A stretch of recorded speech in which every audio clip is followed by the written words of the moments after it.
Bismillahirrahmanirrahim. Assalamualaikum warahmatullahi wabarakatuh. Alhamdulillahi rabbil alamin. Wassalatu wassalamu ala ashrafil anbiya'i wal mursalin. Nabiyyina Muhammadin wa ala alihi wa sahbihi ajma'in. Wa man tabi'ahum bi ihsanin ila yaumiddin. Allahumma faqihna fid din wa 'allimna at-ta'wil. Allahumma 'allimna ma yanfa'una wanfa'na bima 'allamtana wa zidna 'ilma. Allahumma inna nas'aluka 'ilman nafi'an wa rizqan tayyiban wa 'amalan mutaqabbala. Amma ba'du. Ikhwatal iman, kaum muslimin dan muslimat, para pemirsa dan juga para pendengar yang semoga senantiasa dirahmati oleh Allah, senantiasa mendapatkan taufik dan berada di dalam lindungan Allah Subhanahu wa taala. Allahumma amin. Alhamdulillah, puji dan syukur kita haturkan kehadirat Allah tabaraka wa taala yang masih memberikan kesempatan kepada kita untuk melanjutkan sisa-sisa perjalanan di dunia ini untuk meraih ridha Allah, mempersiapkan bekal menuju negeri akhirat, mempersiapkan berbagai ketaatan, ubudiyah yang dengannya kita berharap bisa mendapatkan rahmat Allah Azza wa Jal. Kemudian dengan rahmat Allah Azza wa Jal, manusia atau hambanya masuk ke dalam surga Allah Subhanahu wa ta'ala. Kemudian salawat dan salam untuk Nabi yang mulia Nabi Muhammad sallallahu alaihi wasallam. Allahumma salli ala Muhammadin wa ala ali Muhammad. Akhwatal iman, kaum muslimin dan muslimat, para pemirsa dan juga para pendengar rahimakumullah. Pada kesempatan kali ini kita akan melanjutkan pembahasan tentang akidah Imam Malik rahimahullah, yang merupakan salah seorang dari ulama atau imam ahli sunnah wal jamaah, yang juga sekaligus merupakan guru Imam Asy-Syafi'i rahimahullahu ta'ala. Sebagaimana yang telah dijelaskan bahwa akidah Imam Malik dan seluruh akidah ulama ahli sunnah sepakat di dalam perkara-perkara yang wajib diimani. Tidak ada perbedaan di antara mereka, karena akidah hanya satu. Akidah tidak terdapat di dalamnya perbedaan, karena akidah suatu hal yang telah perintahkan oleh Allah, yang telah diturunkan oleh Allah, yang telah dikabarkan oleh Allah berdasarkan dalil Al-Quran dan juga hadis yang diwahyukan kepada Rasulullah sallallahu alaihi wasallam. Ikhwatal iman, para pemirsa rahimakumullah. Pada kesempatan kali ini kita akan menjelaskan salah satu prinsip dari prinsip-prinsip akidah ahli sunnati wal jamaah yang berkaitan dengan keimanan. Hakikat keimanan, definisi keimanan, apa saja hal-hal yang masuk ke dalam keimanan. Dan kita akan membaca perkataan Imam Malik rahimahullah yang menjelaskan akidah yang benar yang diyakini oleh ahli sunnati wal jamaah di dalam permasalahan keimanan. Sebagaimana yang kita maklumi bahwa prinsip dasar keimanan atau yang dikenal dengan rukun-rukun iman itu ada 6. Iman kepada Allah, iman kepada malaikat, iman kepada kitab-kitab Allah, iman kepada para rasul, iman kepada yaumil akhir, kemudian iman kepada qada atau kepada takdir Allah Subhanahu wa ta'ala, yang semua hal itu telah dijelaskan di dalam Al-Quran dan juga dalam hadis Nabi sallallahu alaihi wasallam. Hadis yang sangat masyhur yang dikenal dengan hadis Jibril tatkala datang pada Nabi sallallahu alaihi wasallam bertanya tentang Islam, bertanya tentang keimanan, kemudian bertanya tentang ihsan dan juga bertanya tentang hari kiamat. Akan tapi Nabi sallallahu alaihi wasallam menjawab bahwa beliau tidak mengetahui tentang hal itu. Kemudian beliau ditanya tentang tanda-tanda kiamat. Dalam hadis Jibril tersebut, Rasul sallallahu alaihi wasallam tatkala ditanya oleh Jibril alaihi salam, "Akhbirni anil Islam." Faqala Islam an tashhada an la ilaha illallah wa anna Muhammadar Rasulullah, tuqima as-salah wa tu'ti az-zakah wa tasuma Ramadan wa tahujja al-bait in istata'ta ilaihi sabila. Kemudian Jibril mengatakan sadaqta. Kemudian akhbirni anil iman. Faqala al-iman an tu'mina billah wa malaikatihi wa kutubihi wa rusulihi wal yawmil akhir wa an tu'mina bil qadari khairihi wa syarrihi. Qala sadaqta. Kemudian Jibril bertanya tentang ihsan. Akhbirni anil ihsan. Qala an ta'budallah ka'annaka tarah fa in lam takun tarahu fa innahu yarak. Kemudian Jibril bertanya tentang kiamat, hari kiamat. Akhbirni anis sa'ah. Qala Nabi sallallahu alaihi wasallam mal mas'ulu anha bi'a'lama minas sa'il. Tentu yang ditanya tidaklah lebih tahu dari yang bertanya. Wa akhbirni an amaratiha. Kemudian Jibril bertanya tentang tanda kiamat. Maka disebutkan sebagian tanda kiamat, antalidal amatu rabbataha wa antaral hufata al-urata al-alata ri'a asya'i yatatawaluna fil bunyan. Kemudian setelah itu yang bertanya tersebut pergi. Kemudian Rasulullah bertanya kepada Umar, "Ya Umar, atadri manis sa'il?" Tentu yang ada di sekitar Umar bersama Rasulullah SAW para sahabatnya. Umar menjawab, "Allahu wa rasuluhu a'lam." Allah yang lebih tahu siapa yang datang yang bertanya tersebut. Kemudian Nabi sallallahu alaihi wasallam mengatakan, "Fa innahu Jibril ataakum yu'allimakum atau yu'allimukum dinakum." Sesungguhnya yang datang itu, yang bertanya itu adalah Jibril. Beliau datang untuk mengajarkan kepada kalian tentang agama kalian. Dari sini kita memahami bahwa agama Islam memiliki 3 tingkatan. Yang tertinggi adalah ihsan, kemudian setelah itu iman, kemudian setelah itu al-Islam. Ikhwatal iman, para pemirsa rahimakumullah. Nah, yang menjadi fokus pembahasan kita pada kesempatan kali ini adalah tentang keimanan. Dalam hadis tersebut Rasul sallallahu alaihi wasallam menjelaskan bahwa keimanan tersebut berkaitan dengan perkara-perkara keyakinan. Al-i'tiqad, keyakinan. Dan tentu keyakinan adalah perkara yang berkaitan dengan hati.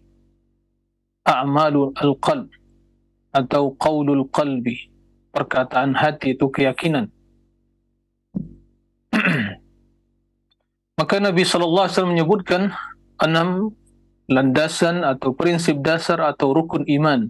Iman kepada Allah, iman kepada malaikat, iman kepada kitab-kitab Allah, iman kepada para rasul, dan iman kepada yaumil akhir, kemudian iman kepada takdir baik dan jeleknya. Ikhwatal iman, para rahimakumullah. Itu definisi iman bila kita kembali kepada teks wahyu, yaitu hadis yang menjelaskan tentang hal itu. Dan juga telah disebutkan dalam Al-Quran tentang 5 rukun iman secara bersamaan. Ya. Laisal birra an tuwallu wujuhakum qibala al-masyriqi wal maghrib walakinnal birra man amana billahi wal yawmil akhir wal malaikati wal kitabi wan nabiyyin. Ya, disebutkan bahwa kebaikan itu bukan sekedar hanya menghadapkan wajah kita ke arah timur dan barat, tapi adalah keimanan itu sungguhnya landasannya beriman kepada Allah, yaumil akhir, dan kitab dan para nabi. Naam, dan hari akhir. Kemudian disebutkan dalam ayat lain tentang masalah takdir secara terpisah, qal inna kulla syai'in khalaqnahu biqadar. Segala sesuatu kami ciptakan dengan takdirnya. Nah, itu secara umum tentang dalil yang menjelaskan rukun iman. Ikhwatal iman para rahimakumullah. Tapi jika kita ingin mendalami permasalahan iman ini, apa itu sesungguhnya hakikat keimanan? Atau dengan ungkapan lain, pertanyaan lain, apakah keimanan tersebut hanya sebuah keyakinan tanpa perbuatan atau juga tanpa ucapan? Karena iman secara bahasa amana yu'minu, ya, amana yu'minu, itu berarti at-tasdiq, membenarkan, ya, meyakini. Tapi apakah keimanan baik secara bahasa atau secara syariat hanya sebuah keyakinan saja? Artinya apabila telah meyakini di hatinya, dia telah beriman, telah sempurna imannya, kendati dia tidak mengucapkan yang wajib diucapkan, yaitu syahadatain, atau mengamalkan apa yang wajib diamalkan, yang merupakan bagian dari keimanan, atau keimanan dalam definisi agama yang berlandaskan dalil Al-Quran dan hadis, mencakup ketiga perkara tersebut, yaitu keyakinan di hati, ucapan di lisan, dan amalan perbuatan kita, atau amalan anggota badan kita. Ikhwatal iman, para pemirsa rahimakumullah, Ahlus Sunnati wal Jamaah meyakini bahwa keimanan tersebut mencakup tiga perkara yang tidak bisa dipisahkan. Naam, kendati asal muasal dari makna iman, tasdik, kendati juga tidak cukup dengan tasdik. Dijelaskan oleh para ulama bahwa sesungguhnya kendati yang masyhur di kalangan, ya, kaum muslimin bahwa iman itu artinya tasdik, membenarkan, tapi sesungguhnya kata yang lebih mewakili makna iman itu adalah al-iqrar, berikrar. Karena ikrar tersebut telah mencakup, ya, keyakinan dan juga pembenaran perkataan dan juga perbuatan, ikrar. Maka itu lebih mewakili makna iman secara bahasa. Terlepas dari ada perbedaan dari sisi bahasa, akan tapi suatu hal yang telah menjadi pembahasan yang disepakati oleh ahli sunnati wal jamaah, dan itu merupakan akidah ahli sunnati wal jamaah, bahwa keimanan tersebut i'tiqadun bil janan, keyakinan di hati, wan nutqu bil lisan, ucapan dengan lisan, wal amalu bil arkan, dan mengamalkan dengan anggota badan. Dan iman tersebut yazidu bi ta'atir rahman, bertambah dengan melakukan ketaatan kepada Allah, wa yanqusu bi ta'ati syaitan, dan berkurang dengan mentaati syaitan, yaitu berbuat maksiat. Itulah hakikat keimanan, ya. Jadi keimanan, ya, yang diyakini oleh ahli sunnati wal jamaah mencakup, ya, tiga perkara yang tidak bisa dipisahkan. Atau dari ungkapan yang kita sampaikan tadi, mencakup 5 perkara yang menjelaskan hakikat keimanan menurut ahli sunnati wal jamaah. Pertama, keyakinan di hati, mengucapkan dengan lisan, kemudian melaksanakan dengan anggota badan kita beramal, kemudian secara hakikat keimanan itu juga, iman itu bisa bertambah dan iman itu bisa berkurang. Itulah kesimpulan dari akidah ahli sunnati wal jamaah tentang keimanan. Itu yang wajib kita imani. Dan itu yang wajib kita pahami, kemudian kita berusaha untuk merealisasikan ya keimanan tersebut di dalam keyakinan kita, ucapan kita, perbuatan kita, dan berusaha untuk senantiasa menjaga keimanan agar keimanan tidak ternodai, untuk terus berusaha meningkatkan keimanan kita dengan berbagai ketaatan dan amal saleh yang disyariatkan oleh Allah dan Rasulnya. Ikhwatal iman, para pemirsa dan juga para pendengar rahimakumullah. Akan tapi, bila kita melihat perkataan ulama salaf, ulama generasi terdahulu yang mulia dari umat ini, termasuk dalam hal ini Imam Malik, kita akan mendapatkan bahwa banyak perkataan mereka atau hampir semua ya pernyataan mereka tentang iman itu menyebutkan dua kalimat. Ya, dua kalimat. Qaulun wa amalun. Qaulun wa amalun. Ya. Qaulun wa amalun. Jadi mayoritas mereka mengatakan seperti itu, qaulun wa amalun. Qaul, perkataan. Amal, itu perbuatan. Tadi kita jelaskan keyakinan, kemudian perkataan dan amalan. Ya. Akan tapi mayoritas ulama salaf dalam redaksi mereka menjelaskan tentang iman itu menyebutkan dua hal. Qaulun wa amal. Qaulun yaitu perkataan. Wa amalun perbuatan. Jadi menjadi pertanyaan, apakah ini suatu perbedaan atau kontradiksi yang tidak akan mungkin atau tidak bisa dikompromikan atau disatukan? Sesungguhnya tidak ada perbedaan ya, kalau kita memahami hakikat pernyataan mereka. Betul, al-iman qaulun wa amal. Dan ini yang nyatakan Imam Malik rahimahullah ya, bahwa dalam hal ini Abdullah bin Nafi' menjelaskan, kana Malik yaqul al-iman qaulun wa amal. Ya. Imam Malik mengatakan keimanan itu adalah qaulun wa amal, mencakup perkataan dan amalan. Baik.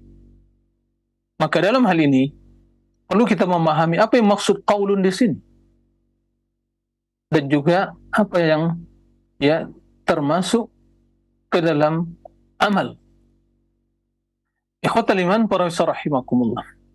Sesungguhnya qaulun, ya qaulun perkataan itu ada dua. Ya, ada dua. Perkataan lisan, itulah an-nutqu bisyahadatain, yaitu mengucapkan syahadatain, asyhadu an la ilaha illallah, asyhadu anna muhammadar rasulullah, dan semua perbuatan yang merupakan ya amalan lisan, ya. Atau mungkin semua amalan yang merupakan perbuatan lisan, ya, yang diucapkan, berzikir, qiraatul Quran, ya, itu qaulun, mencakup an-nutqu bisyahadatain, mengucapkan syahadatain. Ini qaulul lisan, perkataan lisan. Yang kedua, qaulul qalbi, perkataan hati. Mungkin ini suatu hal ya, istilah yang agak aneh gitu ya. Karena kok ada perkataan hati yang selama ini kita meyakini mengatakan perkataan lisan. Nah, perkataan hati, qaulul qalbi, ya, itu maksudnya adalah at-tasdiq wa iqanuhu, yaitu keyakinan. Keyakinan hati itu dinamakan dengan qaulul qalbi, perkataan hati. Jadi perkataan ulama salaf tentang qaulun dalam mendefinisikan iman itu maksudnya mencakup dua hal tersebut, yaitu ucapan di lisan, qaulul lisan, ucapan di lisan, nutqu bisyahadatain dan hal-hal yang berkaitan dengan amalan lisan. Kemudian mencakup qaulul qalbi, itu keyakinan hati, i'tiqad, ya. Itu dikatakan atau diistilahkan dengan qaulul qalbi. Berarti ada dua. Qaulun mencakup dua, an-nutqu bisyahadatain dan ucapan-ucapan lisan yang lainnya. Kemudian qaulul qalbi, yaitu keyakinan, ya. Maka dengan demikian lisan, qaulun bil lisan, dan juga keyakinan dengan hati. Baik. Kemudian amal. Nah, amalun. Amal mencakup dua juga. Amal al-jawarih, amalan anggota badan kita yang tampak, yang zahir, yang bisa kita lihat, ya. Salat, ruku, sujud, ya, berjihad, pergi haji, berdakwah, amar ma'ruf nahi munkar, yang tampak, yang bisa disaksikan. Itu amalul jawarih, a'malil zahirah dalam istilah bahasa Arab, amalan-amalan yang zahir, yang bisa dilihat. Amalun. Dan termasuk dalam amalan a'malul qulub, amalan hati. Amalan hati. Apa itu amalan hati? Ya, semua perbuatan amalan yang berkaitan dengan hati. Selain dari keyakinan. Karena keyakinan makan qaul. Maka termasuk dalam hal ini keikhlasan, ya, itu amalan hati. Maka niat itu tempatnya di hati. Itu amalannya. Hati berniat. Bukan lisan yang berniat. Maka tatkala mengucapkan niat suatu ibadah itu dah enggak niat itu, ya. Sholli misalnya, itu bukan niat. Karena niat itu amalan hati. Ya. Kemudian juga al-mahabbah, cinta kepada Allah, itu amalan hati. Al-khusyu', ar-raja, berharap, al-khawf, takut, tawakal kepada Allah, ya. Ar-raghbah war-rahbah, ya. Dan semua yang berkaitan dengan amalan hati. Itu termasuk bagian dari iman. Maka dengan demikian, qaulun wa amal dalam ungkapan ulama salaf, iman itu kata mereka, qaulun wa amal mencakup 4 perkara tersebut. Yaitu keyakinan, perbuatan, dan ucapan. Dan perbuatan, ada perbuatan yang zahir, ada perbuatan yang tersembunyi, itu amal hati. Ucapan, ada ucapan yang selain, ya, dari ucapan hati, yaitu mengucapkan syahadatain dan ucapan-ucapan yang lainnya, dan ada perkataan hati yang berkaitan dengan i'tiqad. Maka oleh karena itu, ya, dari ulama, ya, ulama salaf, mereka mengatakan dalam definisi iman, yaitu i'tiqadun, qaulun wa amalun wa i'tiqad. Ada tambahannya seperti itu. Qaulun wa amalun wa i'tiqad. Jadi kemungkinan tatkala dikatakan qaulun wa amal, mungkin orang-orang yang tidak memahami hakikat perkataan ulama salaf itu memahami berarti iman itu hanya perkataan dan perbuatan saja. Tidak. Ya. Bukan begitu pemahamannya. Maka untuk menepis persepsi yang negatif seperti itu, sebagian ulama salaf menambahkan kalimat i'tiqadun, qaulun wa amalun wa i'tiqad. Ya, seperti itu. Nah, mungkin sebagian juga berpersepsi bahwa kalau udah mengucapkan, meyakini dan mengatakan, berarti sudah diterima.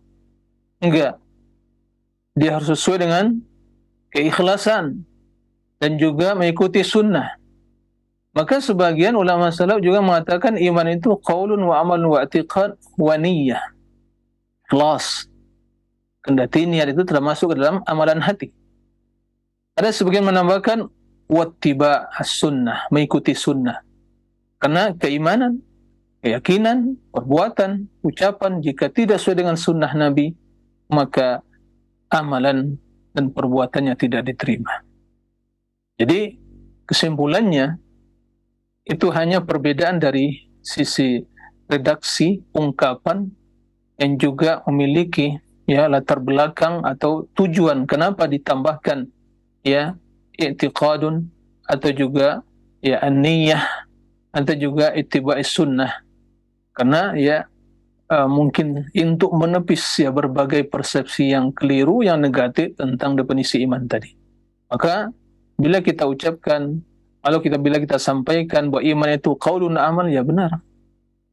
Dan di kalangan mutaakhirin ungkapan yang lebih masyhur adalah ya i'tiqadun bil janan, meyakini dengan hati, wa qaulun bil lisan, ucapan lisan, wa amalun bil arkan, dan mengamalkan dengan arkan, yaitu anggota badan.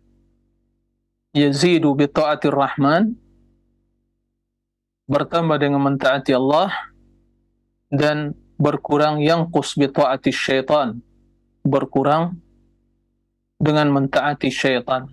Jadi sebagian ulama mengatakan iman, definisi iman ya secara teorinya ya itu mencakup 5 nun. Jadi akhir kalimatnya nun, ada 5 nun, 5 kalimat yang akhirnya nun. I'tiqad bil janan, an-nutqu bil lisan, al-amalu bil arkan, yazidu bi ta'atir rahman, wa yanqusu bi ta'ati syaitan. Jadi ujung kalimat dari kalimat-kalimat dalam ungkapan tadi itu adalah huruf nun. Maka sebagian mengatakan ya keimanan ya disimpulkan dalam khamsa nunat, 5 nun. I'tiqadun bil janan, nutqu bil lisan, wa amalun bil arkan, yazidu bi ta'atir rahman, wa yanqus bi ta'ati syaitan. Taib, ikhwatal iman, para pemirsa dan juga para pendengar rahimakumullah.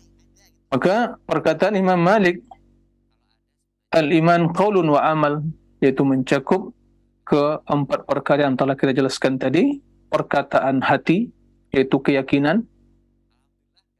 Kemudian perkataan lisan, yaitu nutqu bisyahadatain, dan juga amalan-amalan yang berkaitan dengan perbuatan lisan. Al-amalu, amal, yaitu mencakup amalan hati dan mencakup amalan jawarih, amal anggota badan. Baik. Kemudian qala Ibnu Wahab, su'ila Malik bin Anas anil iman. Atau sebelum kita melanjutkan perkataan Imam Malik ya tentang iman tersebut, tadi dijelaskan bahwa ada 4 perkara yang berkaitan dengan keimanan tadi. Karena dalam Al-Quran kita mendapatkan, dalam hadis juga kita mendapatkan ayat-ayat yang menjelaskan tentang hal itu, memerintahkan orang-orang yang beriman untuk ya meyakini atau mengucapkan, untuk merealisasikan keempat perkara tersebut.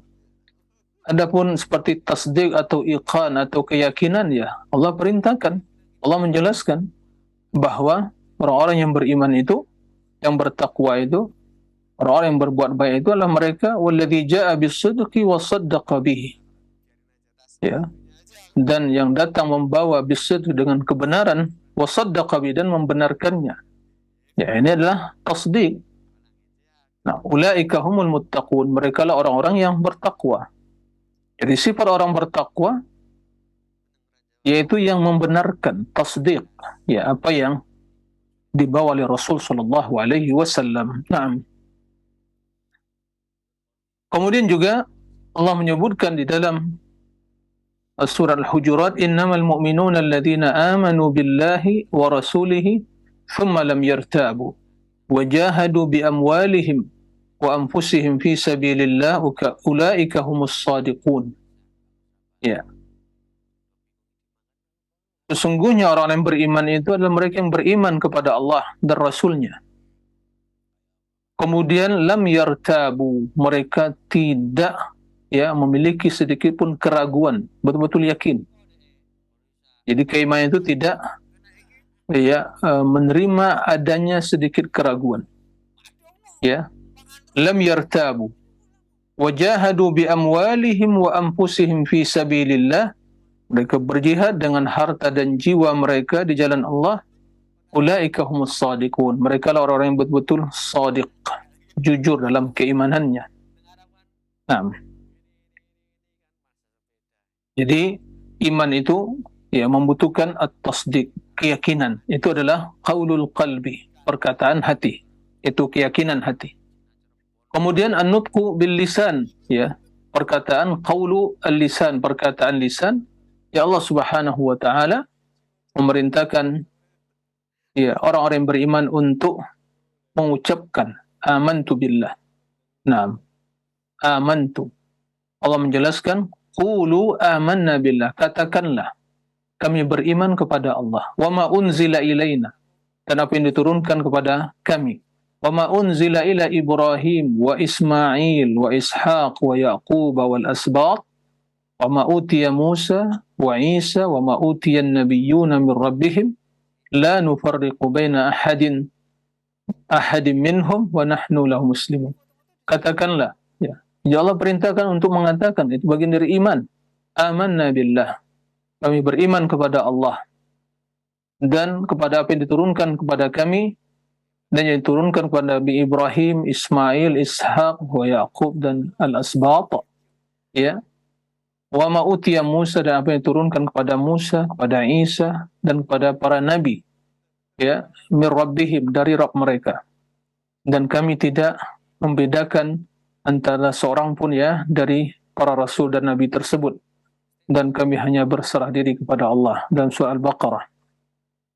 Begitu juga Allah Subhanahu wa taala menjelaskan dalam surah Asy-Syura, wa qul amantu bima anzalallahu min kitab, dan katakanlah aku beriman pada apa yang diturunkan atau kitab yang diturunkan oleh Allah Subhanahu wa taala.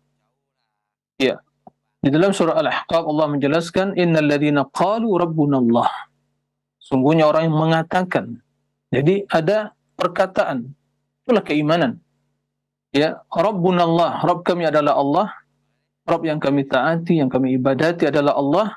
Tsumma istaqamu, kemudian mereka istiqamah di atas keimanan tersebut, melaksanakan amal saleh. Wala khaufun alaihim wa lahum yahzanun, tidak ada kekhawatiran bagi mereka dan juga mereka tidaklah akan bersedih. Dan Nabi SAW menjelaskan, umirtu an uqatilan nas hatta yashhadu an la ilaha illallah wa anni rasulullah. Al-hadis.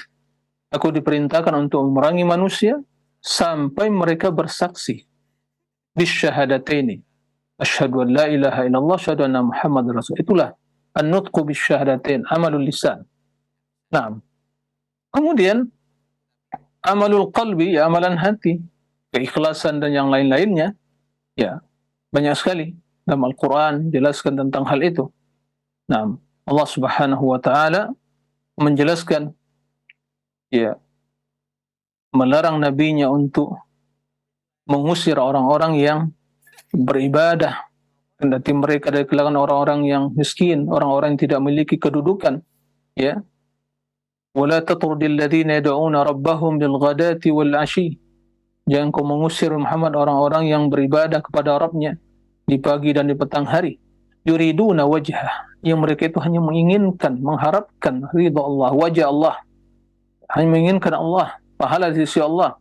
Ma 'alaika min hisabihim min syai', kamu tidak akan bertanggung jawab untuk menghisab mereka, membalas mereka. Wa ma min hisabika 'alaihim min syai', dan juga mereka tidak bertanggung jawab atas kebaikanmu. Fatatrudahum fatakuna minal zalimin, kemudian bila kamu mengusir mereka, kamu termasuk orang-orang yang zalim. Berarti di sini ada apa? Yuriduna wajah. Inilah keinginan, niat. Menginginkan apa yang ada di sisi Allah. Inilah keimanan. Begitu juga firman Allah Subhanahu wa taala, amalan hati, takut, ada khasyah dalam hati kepada Allah. innamal mu'minuna alladhina idza dzukirallahu wajilat qulubuhum wa idza tuliyat alaihim ayatuhu zadatuhum imanan wa ala rabbihim yatawakkalun. Dalam surah Al-Anfal. Orang yang beriman itu adalah mereka orang apabila dzukirallah, disebut Allah, ya, maka bergemetar hati mereka, ya. Wa idza tuliyat alaihim ayatuh, wajilat itu ya karena ada rasa takut, ya. Wa idza tuliyat alaihim ayatuh, apabila dibacakan kepada mereka ayat-ayat Allah, zadathum imanan, bertambah keimanan mereka, wa ala rabbihim yatawakkalun, dan mereka hanya bertawakal kepada Allah, dan tawakal amalan hati. Itulah orang yang beriman. Dan dalam banyak ayat, ya, yang menjelaskan tentang amalan hati. Amalan lisan, ya, perbuatan lisan, seperti tadi dijelaskan juga syahadatain, kemudian ya qiraatul Quran, tasbih, tahlil, dan yang lainnya. Innal ladzina yatluna kitaballah, membaca, mengamalkan, mengikuti, memahami, wa aqamus shalah, dan melaksanakan, mendirikan salat, wa anfaqu mimma razaqnahum sirran wa alaniyah, menginfakkan sebagian dari rezeki yang kami berikan, ya, keadaan tersembunyi, dengan sembunyi, dan juga terang-terangan. Naam, sembunyi dan dalam keadaan tampak. Yarjuna tijaratan lan tabur, mereka mengharapkan suatu perdagangan tidak akan pernah merugi. Begitu juga firman Allah Subhanahu wa taala, ya alladziina aamanu dzkurullaha dzikran katsira wasabbihuhu bukratan wa asila. Wahai orang beriman, ya, hendaklah kalian berzikir kepada Allah, zikir yang banyak. Ya, zikir amalan lisan, dan bertasbih di pagi dan di petang hari. Tasbih amalan lisan. Nah, itu semua adalah keimanan. Adapun amal jawarih, ya, sangat jelas sekali, ya. Amalan anggota badan. Jadi yang beriman harus beramal. Tidak cukup dengan, ya, dengan lisan, apalagi ya kalau hanya menulis keimanan dia muslim misalnya di KTP-nya atau di KK-nya, tapi ternyata tidak ada amalan, tidak ada perbuatan. Nah, itu kedustaan, ya. Allah menjelaskan, ya alladzina amanu ruk'u wasjudu wa'budu rabbakum waf'alul khaira la'allakum tuflihun. Wahai orang beriman, rukuklah, sujudlah, ibadatilah Rabb kalian, dan lakukanlah kebaikan, mudah-mudahan kalian beruntung. Waf'alul khaira, perbuatan, itu adalah sifat orang beriman. Naam, wajahidu fillahi haqqa jihadi wajtabakum, dan berjihad jalan Allah dengan sesungguhnya. Kemudian dialah yang telah memilih kalian, ya. Dalam ayat yang lain, ya, yang begitu banyak menjelaskan tentang perkara atau hakikat keimanan. Dan ikhwatal iman, para rahimakumullah, maka perkataan Imam Malik rahimahullah bahwa beliau ditanya tentang iman, su'ila Malik bin Anas anil iman, faqala qaulun wa amal. Imam Malik ditanya tentang masalah iman, maka beliau mengatakan, menjawab, keimanan itu adalah qaulun wa amalun. Qaulun, perkataan, wa amalun, dan perbuatan, yang mencakup 4 perkara tadi. Qaulul qalbi, perkataan hati, yaitu keyakinannya. Wa qaulu al-lisan, yaitu an-nutqu bisyahadataini. Kemudian perbuatan, amalu al-qalbi wa amalul jawarih, amalan hati dan amalan anggota badan kita. Dari apa yang diutarakan tadi dan ayat-ayat Al-Quran serta, ya, ayat Al-Quran yang kita bacakan tadi menjelaskan tentang hakikat iman, ya, memberikan satu kesimpulan, ya, kepada kita semua bahwa amalan itu adalah keimanan. Amalan itu adalah bagian dari keimanan, tidak bisa dipisahkan. Jadi amalan kita beramal, itulah keimanan kita. Dia bagian dari iman kita, bukti keimanan, dan itu keimanan, dan juga sebab yang akan menyempurnakan keimanan kita. Dan ini merupakan konsensus ahli sunnah, bahwa amalan kita lah bagian dari iman kita. Berbeda dengan sekte Murji'ah, Murji'ah itu ya hanya mengatakan iman itu ya perkataan dan tasdik, meyakini. Berarti perbuatan bukan dari amalan. Nah, jadi mereka mengeluarkan amalan dari keimanan. Ini jelas ya akidah yang batilah, akidah yang bertentangan dengan akidah ahli sunnah yang berlandaskan Al-Quran dan hadis-hadis Nabi SAW. Banyak dalam Al-Quran ya dalil yang menjelaskan bahwa amalan tersebut adalah iman, keimanan. Begitu juga dalam hadis-hadis Nabi SAW. Nah, Imam Malik rahimahullahu ta'ala mengatakan, diriwayatkan oleh Ashhab bin Abdul Aziz, qala Malikun, aqama an-nasu yusalluna nahwa bainal bainal maqdis ya 16 syahra thumma umiru bil baitil haram wa qala ta'ala wa ma kana Allahu liyudhi'a imanakum ya'ni salatakum ila baitil maqdis.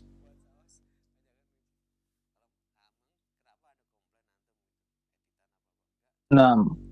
Wa qala ta'ala wa ma kana Allahu liyudhi'a imanakum ya'ni salatakum ila baitil maqdis.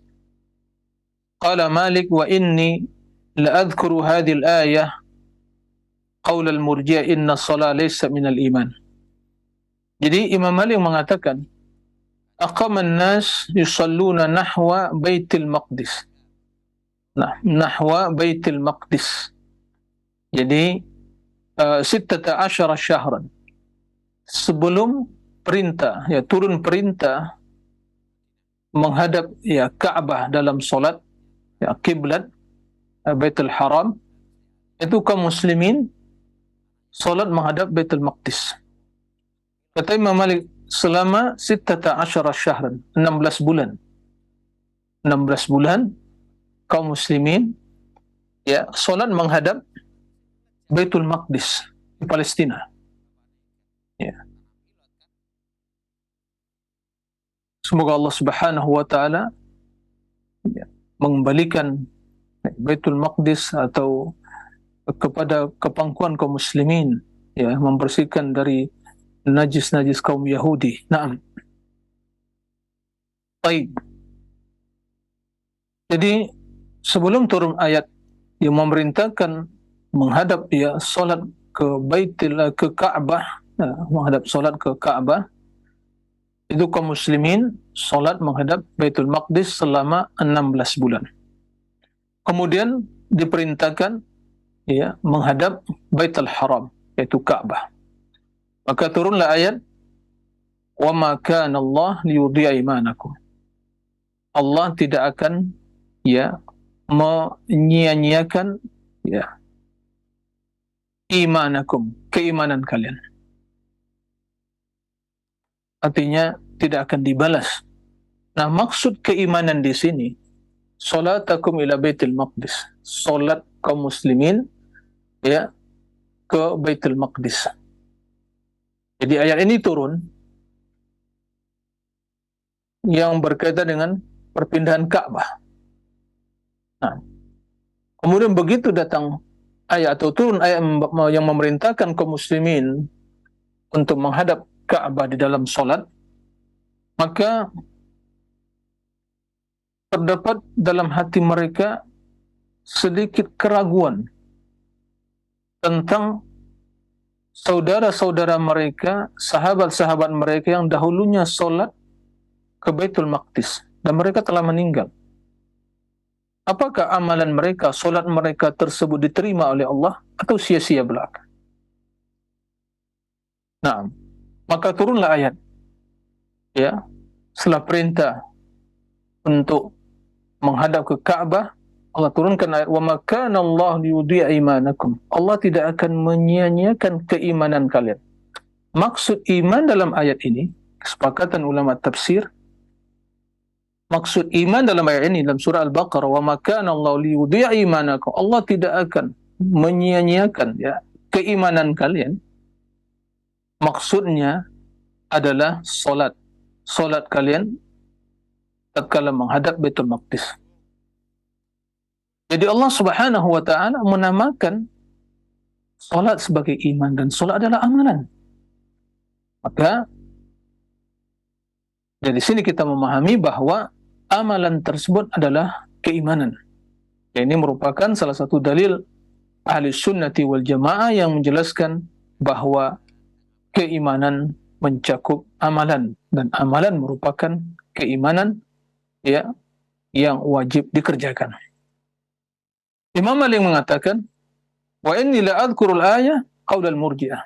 Ya, bahwa Imam Malik mengatakan ayat ini atau menjelaskan ayat ini, menyebutkan ayat ini, ya, beliau ingin menjelaskan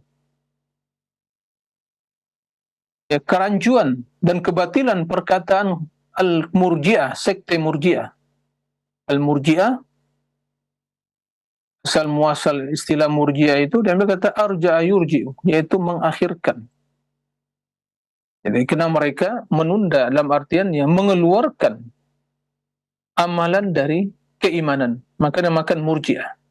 Dan mereka sepakat bahwa amalan itu bukan dari iman. Ya. Ini sekte murji'ah. Nah, maka Imam Malik tatkala membaca firman Allah, wa ma kana Allah yudhi'a imanakum, ingat kepada perkataan murji'ah yang nyeleneh dan menyimpang dan yang batil tersebut. Ya. Allah mengatakan, menamakan solat sebagai keimanan. Tapi sekte murji'ah mengeluarkan iman, mengeluarkan amalan dari keimanan. Ini adalah pernyataan yang bertentangan dengan firman Allah, maka tentu jelas kebatilannya. Oleh karena itu kata Imam Malik, inna shalah laysa minal iman. Jadi murji'ah mengatakan solat itu bukan bagian dari iman. Nah, ini jelas pernyataan yang batil sebatil-batilnya, bertentangan dengan banyak ayat di dalam Al-Quran dan juga dalam hadis-hadis Nabi sallallahu alaihi wasallam. Nah, insyaallah ya, mudah-mudahan di pekan yang akan datang bisa kita jelaskan dalil-dalil dari Al-Quran dan hadis yang menjelaskan tentang pembahasan bahwa amalan tersebut merupakan bagian dari iman. Nah, baik, demikian yang bisa disampaikan, mudah-mudahan bermanfaat. Alhamdulillahirabbil alamin. Nah. Barakallahu fikum. Jazakallahu khairan. Saya terima kasih atas bimbingan dan pelajaran yang telah disampaikan. Semoga menjadi tambahan ilmu dan faedahnya bisa kita amalkan dalam rangka ketaatan kepada Allah Subhanahu wa taala. Selanjutnya kami berikan kesempatan untuk Anda yang bertanya langsung via telepon untuk kami sampaikan pertanyaan Anda kepada Ustadz di kesempatan pagi hari ini. Halo.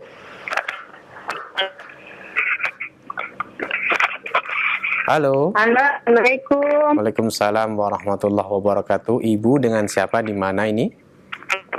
Saya Bu Yuyun di Sulawesi Tenggara, Ustaz. Silahkan Ibu Yuyun pertanyaannya. Mohon maaf di luar tema, Ustaz. Ini saya mau bertanya masalah pembacaan surat Al-Kahfi. Kami di sini diadakan berjamaah. Bagaimana hukumnya, Ustaz? Karena kami juga menghadiri untuk memperbaiki bacaan, gitu, Ustaz. Iya. Ya, syukran. Jazakallah. Assalamualaikum. Waalaikumsalam warahmatullahi wabarakatuh. Silakan Ustaz.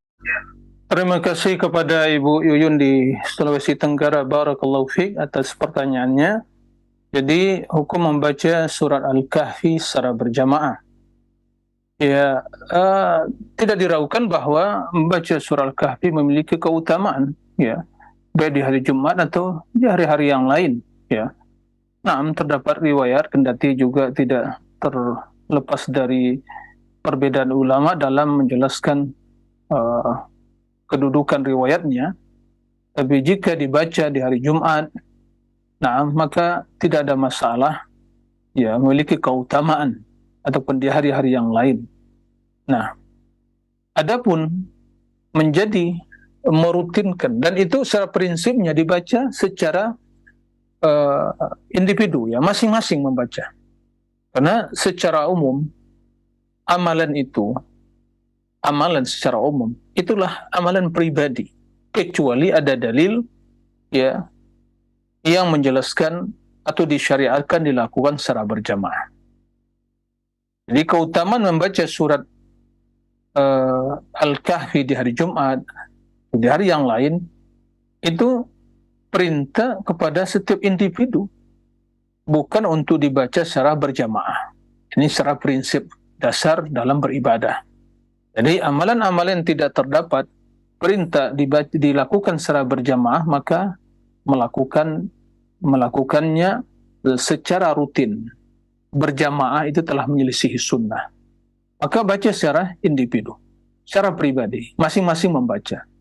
Tapi jika maksud tadi disebutkan ingin mentadabbur, mendalami, jadi mungkin mereka membaca ya Al-Quran, Al-Kahfi, kemudian ada yang menjelaskan, ya, membaca, mentadabbur, ya, maka ini tidak ada masalah, amalan baik, ya, membaca Al-Quran, kemudian yang lain menyimak, memperhatikan, kemudian mentadabbur, ada yang menjelaskan maknanya, jadi tafsir, nah, menjelaskan, dan itu tidak khusus ya, surat Al-Kahfi, nah, tidak ada masalah. Adapun jika jadikan sebagai rutinitas, ya, sebagai suatu amalan yang terus-menerus selalu berjamaah, setiap hari Jumat dibaca secara berjamaah, di Jumat besok berjamaah lagi, kemudian terus seperti itu. Sebagaimana mungkin Yasin, setiap malam Jumat Yasin, setiap malam Jumat Yasin, terus berjamaah. Ini tidak ada tuntunannya. Bukan membaca Al-Qur'annya, tata caranya. Ya sama. Ya.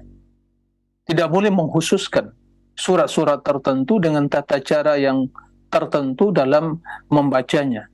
Maka dalam hal ini, jika ada di sana yang membimbing, membaca surat Kahfi pun ingin memahami maknanya, tidak ada masalah.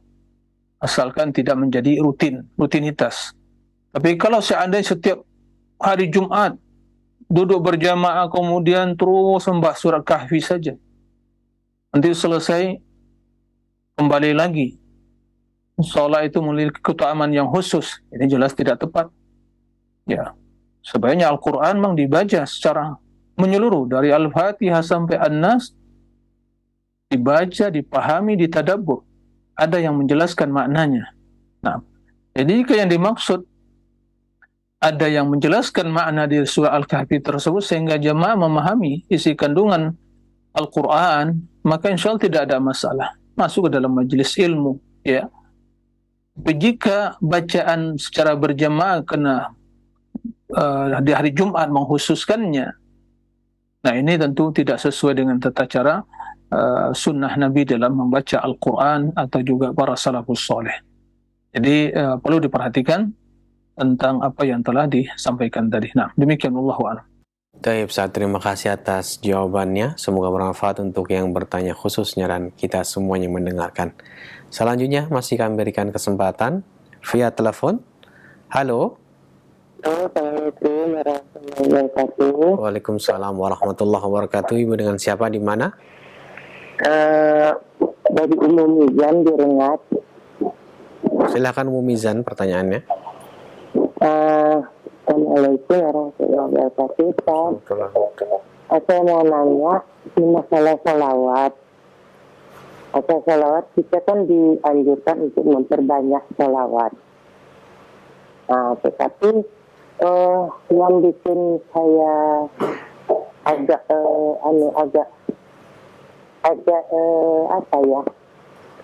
agak ragu gitu.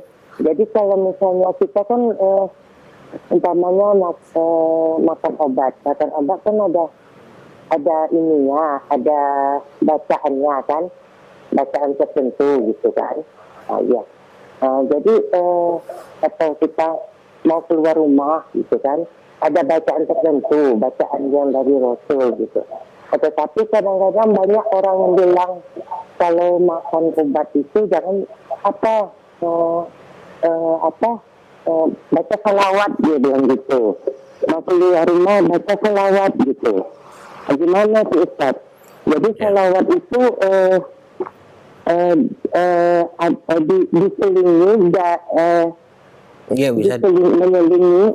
bisa dipahami Ibu. Jadi artinya ada perintah untuk kita menyeringkan sholawat, tapi Ibu lihat di masyarakat dikit-dikit kita harus sholawat, lihat barang sholawat, ingin minum obat sholawat, itu kan maksud Ibu? Iya, benar. Gimana Bisa dipahami ya Bu. Ditunggu jawabannya ya. Assalamualaikum warahmatullahi wabarakatuh. Waalaikumsalam warahmatullahi wabarakatuh. Silakan Ustaz. Ya, terima kasih kepada Ibu Mizan ya di Rengat. Barakallahu fiik atas pertanyaannya. Para pemirsa dan juga para pendengar rahimakumullah, ya tidak diragukan lagi bahwa bersalawat dan mengucapkan salam kepada Rasul sallallahu alaihi wasallam adalah ibadah yang sangat agung, ibadah yang mulia. Ini sudah hal yang tidak bisa diperdebatkan lagi, karena jelas sekali ayatnya dan jelas sekali hadisnya. Apalagi di hari yang mulia ini, Yaumul Jumu'ah, Allah yang langsung memerintahkan kita bersalawat, dan bahkan Allah bersalawat dan juga para malaikat. Inna Allah wa malaikatahu yusalluna ala nabi ya ayyuhalladzina amanu sallu alaihi wa sallimu taslima. Makanya diperintahkan orang beriman bersalawat dan ucapkanlah salam kepada Nabi SAW, terlebih lagi tatkala disebut nama Nabi sallallahu alaihi wasallam. Dalam hadis jelaskan oleh Rasul sallallahu alaihi wasallam, al-bakhilu man dzukirtu indahu falam yusalli alayya. Allahumma salli ala Muhammad wa ala ali Muhammad. Jadi orang yang bakhil itu disebut dia mendengar nama Nabi tapi tidak bersalawat kepadanya. Maka setiap kita mendengar nama Nabi, kita mengucapkan sallallahu alaihi wasallam atau Allahumma salli wa sallim ala Muhammad atau ala nabiyyina, na'am, ala abdika rasulika Muhammad. Na'am, begitu redaksi. Karena Allah perintahkan, na'am, alladzina amanu sallu alaihi wa sallimu taslima. Sallu alaihi wa sallimu taslima. Jadi bila diucapkan sallallahu alaihi wasallam, Allahumma salli wa sallim ala Muhammad, atau yang lebih panjang lagi salawat Ibrahimiyah, Allahumma salli ala Muhammadin wa ala ali Muhammad kama sallaita ala Ibrahim wa ala ali Ibrahim, sampai akhir dari salawat Ibrahimiyah tadi, itu yang lebih utama atau itu yang lebih panjang, maka itu telah terwakili atau telah melaksanakan apa yang diperintahkan Allah Subhanahu wa taala. Kemudian na'am, kita memperbanyak salawat pada Nabi sallallahu alaihi wasallam, terutama di hari yang mulia ini. Salawat memperbanyak, dan salawat tersebut tidak dikhususkan dengan amalan-amalan tertentu, kecuali hanya tatkala disebut nama Nabi SAW. Maka begitu misalnya mau minum obat, masuk rumah atau keluar rumah salawat, bukan begitu. Minum obat, baca bismillah, memohon kesembuhan kepada Allah. Kemudian keluar rumah ada doanya, bismillah tawakkaltu 'ala Allah wala haula wala quwata illa billah. Masuk rumah begitu juga, ucapkan salam, assalamualaikum. Bukan salawat dibaca. Itu tempatnya adalah doa. Jadi doa-doa yang diajarkan Nabi itu ada tempat-tempatnya. Kecuali doa atau zikir secara umum mutlak, yaitu tasbih. Nah, salawat begitu juga, tidak dikhususkan. Tapi bila meyakini begitu makan salawat dulu, nggak tepat. Itu jelas menyelisih sunnah. Begitu minum obat, salawat dulu. Enggak, bismillah, minum, minta kepada Allah. Nah, kecuali waktu berdoa, mengucapkan pujian kepada Allah, kemudian bersalawat, alhamdulillah wassalatu wassalamu ala rasul, kemudian berdoa. Adapun dalam keseharian kita, dalam perjalanan kita, dari rumah, begitu telah berdoa tadi, silakan Allahumma shalli ala Muhammad wa ala ali Muhammad sallallahu alaihi wasallam. Naam, tidak ada masalah. Jadi tidak ditentukan, harus kalau nanti mulai nyetir misalnya harus salawat dulu, nggak bisa seperti itu. Tapi kapan? Mulai dari selama menyetir misalnya, mengucapkan salawat, Allahumma shalli ala Muhammad wa ala ali Muhammad, kemudian tasbih yang lainnya, subhanallah walhamdulillah walillahu akbar, tidak ada masalah. Dia mengkhususkan kalau minum obat harus salawat dulu, nanti keluar rumah harus salawat dulu, Nanti baca apa, mungkin masuk rumah selawat dulu, makan selawat dulu, mau tidur selawat dulu, ya tidak seperti itu. Jadi ini zikir secara mutlak, tapi juga tidak boleh dikhususkan dengan waktu-waktu atau tempat-tempat ya tertentu, kecuali secara khusus, secara spesial begitu disebut nama Nabi kita bersalawat. Allahumma salli ala Muhammad wa ala ali Muhammad. Dan salawat yang diajarkan Nabi, jangan dibuat-buat salawat-salawat yang tidak ada landasannya. Ya, sebagian membaca salawat-salawat yang bikinan atau dibuat-buat oleh orang-orang di belakangan, disusun kalimat redaksi salawat inilah macam-macam, salawat Al-Fatih, salawat Nariyah, macam-macam salawat. Tidak ada tuntunannya. Ya, cukup mengucapkan Allahumma salli ala Muhammad wa ala Muhammad. Begitu sebut nama Nabi sallallahu alaihi wasallam. Begitu. Naam. Atau yang lebih panjangnya Allahumma salli ala Muhammad wa ala ali Muhammad kama sallaita ala Ibrahim wa ala ali Ibrahim wa barik ala Muhammad wa ala ali Muhammad kama barakta ala Ibrahim wa ala ali Ibrahim innaka Hamidum Majid. Begitu. Jangan menambah-nambah. Betul, salawat itu ibadah, tapi jangan ditambah-tambah. Ya.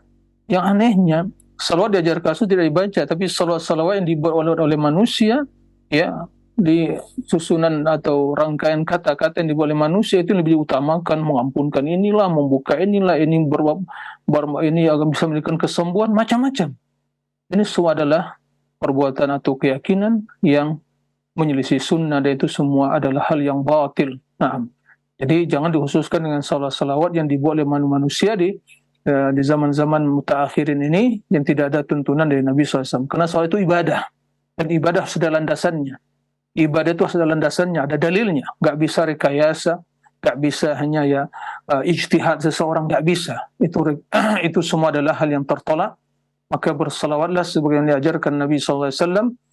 Karena para sahabat bertanya kepada Nabi SAW, kami telah mengetahui bagaimana mengucapkan salam kepadamu ya Rasulullah, tapi bagaimana kami bersalawat? Apa kata Nabi SAW?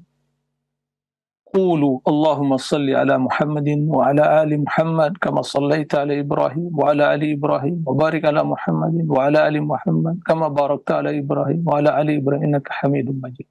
Nah, semua kita menjadi umat Rasulullah SAW yang banyak bersalat kepadanya dengan salawat yang diajarkan beliau, dan semua kita menjadi atau mendapatkan syafaat, ya, dimuliakan oleh Allah dengan mendapatkan syafaat beliau di akhirat kelak. Allahumma amin. Dan semoga kecintaan kita kepada beliau betul-betul cinta yang tulus, ya, dengan mengikuti sunnah Nabi sallallahu alaihi wasallam. Allahu a'lam. Demikian, wa sallallahu wasallam nabiyina Muhammadin wa ala alihi wa sahbihi wasallim. Walhamdulillahirabbil alamin. Wassalamu alaikum warahmatullahi wabarakatuh.